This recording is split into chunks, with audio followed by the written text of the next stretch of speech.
Guys, এয়া মোৰ দুপৰীয়া ভাত হৈয়ে গ'ল। আৰু ভাতৰ লগত কি বনাই আছোঁ আজি চাওকচোন বাৰু। ইপিনে ধনিয়া পাত আনিছে, কেঁচাই বটিব দিছে। ইপিনে অকণমান পাতকবি ভাজিব দিছে। এয়া ঔটেঙা আনিছে, ঔটেঙাৰে কাৱৈ মাছেৰে জোল বনাব দিছে। ল'ৰাটোৰ কাৰণে পটল ভাজিব লাগিব।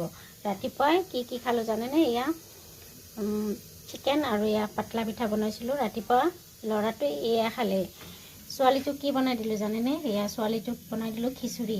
তাই পিঠা নাখায়। আৰু ইপিনে মই ঔটেঙা কাটি ল'লোঁ, কাৱৈ মাছেৰে জোল বনাব লাগিব। এয়া কাৱৈ মাছখিনি ভালদৰে মজাই ল'লোঁ, ঔটেঙাৰে জোল বনাব লাগিব। অকণমান অমৰা টেঙা, ছোৱালীটোৱে অমৰা টেঙা খাব, তাইৰ কাৰণে অকণমান জোল বনালোঁ মাছ নিদিয়াকৈ, অমৰা টেঙা জোল। এইপিনে চান্দা মাছখিনি বটিব দিছে, মানে চাটনি ভৰ্তা। এইপিনে অকণমান ভাজি এখন বনালোঁ, কচুৰ ভাজি। এইপিনে ওলকবিতে এয়া মাছ, এই মাছ আনিছিলে। এইখিনি চালানী মাছ হয়, এই চালানী মাছেৰে ওলকবিৰে জোল বনাব দিছে। তাৰপিছত আৰু এইটো কিন্তু লোকেল মাছ, এইটো চালানী নহয়, এইটো একদম ফ্ৰেছ লোকেল মাছ হয়।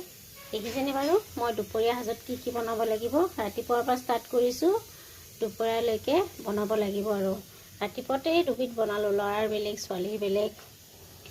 এয়া চাওক, আজি মোৰ ভিডিঅ'টো এইখিনি দেই। ৰন্ধা বঢ়া, ধোৱা পখলা, খোৱা লোৱা, এয়াই কাম আৰু কি আৰু ক'ব আৰু। Bye bye.